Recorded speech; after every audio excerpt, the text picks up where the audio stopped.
Now friends, question number 27 आपको दिया हुआ है, show graphically that each of the following system of equation is inconsistent, that means has no solution.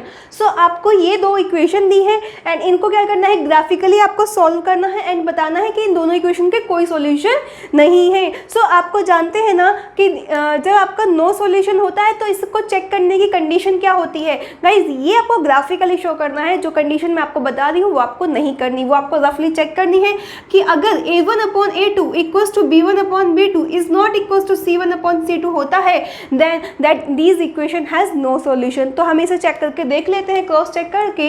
तो 2 upon 4 and 3 upon 6 and -4 upon -12, right. तो आपका 2 1 2, 2 2 4, 3 1 2, 3 2 6, 4 1 4, 4 3 12, माइनस से माइनस cancel. 1 upon 2 equals to 1 upon 2 and is not equals to 1 upon 3। That means ये condition तो यार fulfil हो रही है, it means this equation has no solution. So अगर हम चेक भी करते हैं, हमें कंडीशन मालूम है कि अगर नो सॉल्यूशन होता है तो वे इक्वेशन क्या करती हैं, ग्राफ पर कैसी होती हैं, पैरेलल होती हैं, राइट। तो अगर आपके पैरेलल होती है तो उनका कोई सॉल्यूशन नहीं होता, और अगर इंटरसेक्ट करती हैं तो एक सॉल्यूशन होता है, एंड एक ही लाइन के ऊपर लाई करते हैं तो बहुत सारे सॉल्यूशंस होते हैं, ये आप अच्छे से जानते हैं। सो आइए हम पहले इनके कोऑर्डिनेट्स वैल्यू फाइंड आउट कर लेते हैं, देन ग्राफ पेपर प्लॉट करेंगे। अगर आपकी लाइन्स पैरेलल हो जाती है it means this equation has no solution, right. So आइए ग्राफिकली इनको ड्रॉ कर लेते हैं। इनके कोऑर्डिनेट्स वैल्यू हम लोग पहले फाइंड आउट कर लेते हैं। x को एक्सप्रेस कर लेते हैं in term of y। So 4 - 3y upon 2। x को क्यों एक्सप्रेस किया, क्योंकि y का कोफिशिएंट ऑड नंबर है। शुरू से अभी तक यही बताती हुई आ रही हूँ, जिसका कोफिशिएंट ऑड नंबर होता है हम उसको छोड़कर जिसका इवन होता है उसको एक्सप्रेस कर लेते हैं, ठीक है। बाय द वे किसी कंडीशन में ही 1% अगर आपका आ जाता है कि दोनों ही आपके ऑड नंबर आ गए, देन आप किसी वन को चूज कर लीजिए, right. Now putting y equals to 1, so x equals to 4 - 3 into 1 upon 2, that means 1 upon 2, it means 0.5। so y equals to 1, so x equals to 0.5, right। y equals to 2 put कर दीजिए, so x equals to 4 - 3 into 2 upon 2, तो 4 - 6 upon 2, it means -2 upon 2, it means -1। so y equals to 2, तो x equals to -1। y equals to 3 put कर दीजिए, so x equals to 4 - 3 into 3 upon 2, यानी कि 4 - 9 upon 2, it means -5 upon 2, it means -2.5, right. So y equals to 3, तो x equals to -2.5। Clear है। जल्दी जल्दी guys इसी तरीके से आपको वैल्यूज़ फाइंड आउट करनी है। नाउ नेक्स्ट कुछ नेगेटिव वैल्यूज़ भी रख के देख लें, y इक्वल्स टू -1 पुट करके देख लीजिए। So x equals to 4 - 3 into -1 upon 2, that means 3 1 3 plus हो जाएगा, यानी कि 7 अपॉन 2, तो क्या हो जाएगा 2 3 6, 2 5 10। So y equals to -1, so x equals to 3.5। So these are the coordinates value of this equation. कुछ भी रख दीजिए गाइस, कोई रट्टाफिकेशन नहीं, 0 रख दीजिए, 4 रख दीजिए, जो भी मन चाहे वो वैल्यूज रख दीजिए, राइट। नाउ अब इसको एक्सप्रेस कर लेते हैं। सो x को एक्सप्रेस कर लेते हैं in the term of y, 12 - 6y अपॉन 4। कोऑर्डिनेट्स वैल्यूज फाइंड आउट करनी है हमें x y, clear. Now putting y equals to 1, so x equals to 12 - 6 into 1 upon 4, that means 6 upon 4, तो 4 1 4 एंड 2 रह जाता है, 4 5 20, that means y equals to 1, so x equals to 1.5, right. Now putting y equals to 2, so x equals to 12 - 6 into 2 upon 4, that means 12 - 12 upon 4, it means 0 upon 4 equals to 0, right. So y equals to 2, तो x equals to हमने यहाँ पर 0 put किया कर दिया। समझ आ रहा है ना। आपको जल्दी जल्दी इस क्वेश्चन को करना है क्योंकि एग्जाम में टाइम बहुत कम होता है। सो ये आपको समझ आ गया कि अभी तक हमने किस तरीके से इस काम को कर रहे हैं। सारे क्वेश्चन अगर आपने सॉल्व कर दिए, सो लास्ट का क्वेश्चन तो आप फटाफट सॉल्व कर देंगे, right. Now putting y equals to 3, so x equals to 12 - 6 into 3 upon 4, that means 12 - 18 upon 4, so -6 upon 4, 4 1 4 and 4 5 20, that means y equals to 3, so x equals to -1.5,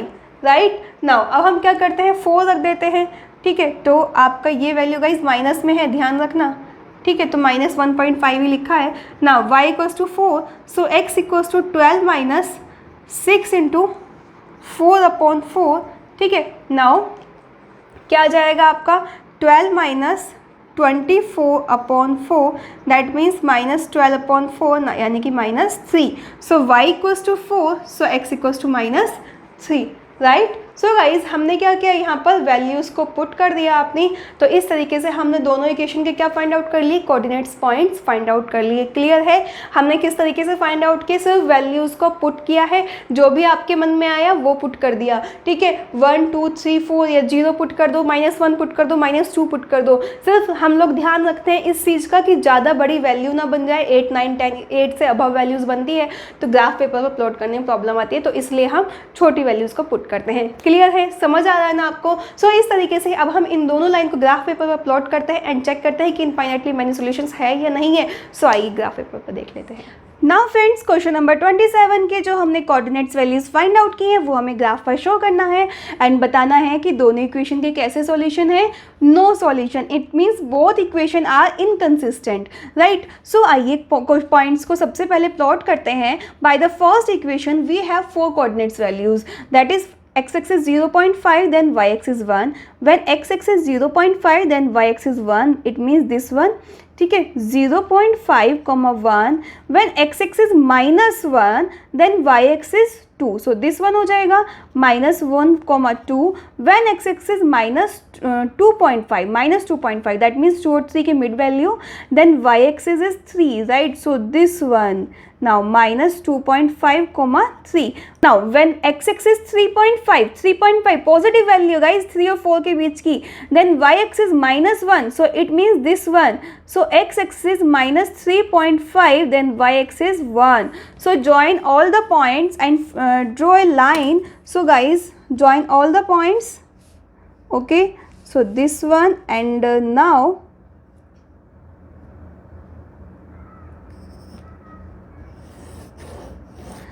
this is a line. So we can say 2x plus 3y equals to 4.